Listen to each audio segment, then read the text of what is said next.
qu'on a vu comment récupérer et sauvegarder le contenu de notre bibliothèque téléchargée via Internet, nous allons voir comment configurer la partie audio et MIDI de Logic. Je vous conseille fortement d'utiliser une interface audio externe, même si vous pourriez travailler avec l'interface audio interne à votre machine.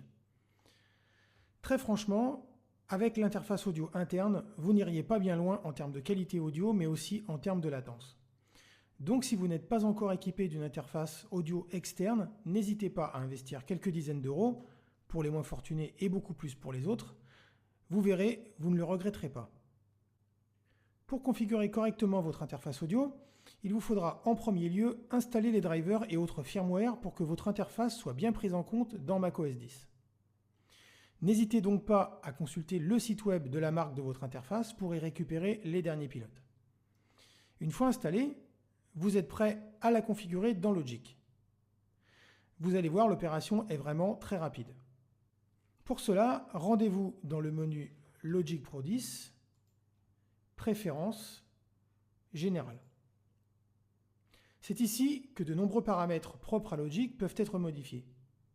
Ici, nous allons configurer deux éléments essentiels pour travailler, la partie audio et la partie MIDI. Ça tombe bien, deux onglets y font référence dans les préférences de l'application. Commençons par l'onglet audio. On va donc choisir comme périphérique d'entrée et de sortie notre interface audio. En l'occurrence ici, j'ai choisi mon interface RME. Veillez aussi que la case Core Audio soit bien cochée, donc activée. En ce qui concerne la latence, je ne vais pas rentrer dans le détail tout de suite, mais sachez que ce paramètre sera essentiel lorsque vous utiliserez des instruments virtuels par exemple. En général, un buffer à 256 échantillons devrait faire l'affaire, mais vous pourriez être amené à modifier plus ou moins ce paramètre en fonction de vos besoins. En ce qui concerne le MIDI, nous allons devoir ouvrir l'utilitaire de configuration audio MIDI qui se trouve soit dans le répertoire Applications utilitaires ou si vous préférez en passant par le menu du Finder dans le menu Aller, utilitaire, configuration audio MIDI. Une fois ouvert, cet utilitaire va vous permettre de faire certains réglages. En l'occurrence ici, nous allons avoir besoin d'effectuer des réglages MIDI. Donc nous allons nous rendre dans le menu Fenêtre, afficher le studio MIDI. On voit que ma Fireface a bien été installée et se trouve répertoriée dans l'utilitaire.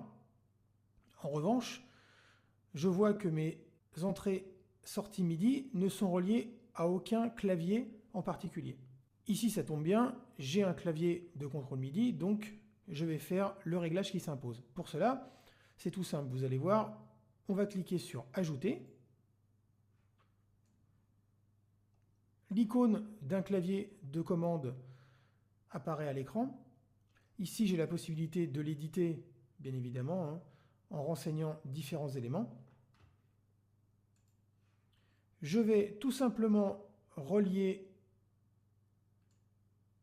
ma sortie MIDI de ma carte audio à mon entrée MIDI de mon clavier et je vais relier la sortie MIDI de mon clavier à l'entrée MIDI de ma carte.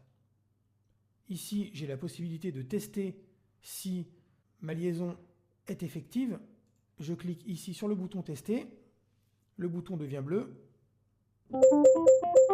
On voit que en jouant sur mon clavier, les données sont bien émises de mon clavier MIDI vers ma carte audio. Une fois qu'on a terminé, on est prêt pour utiliser Logic. On va faire d'ailleurs un petit test. Je vais fermer mon utilitaire et vérifier que dans Logic, reçoit et envoie bien des données MIDI.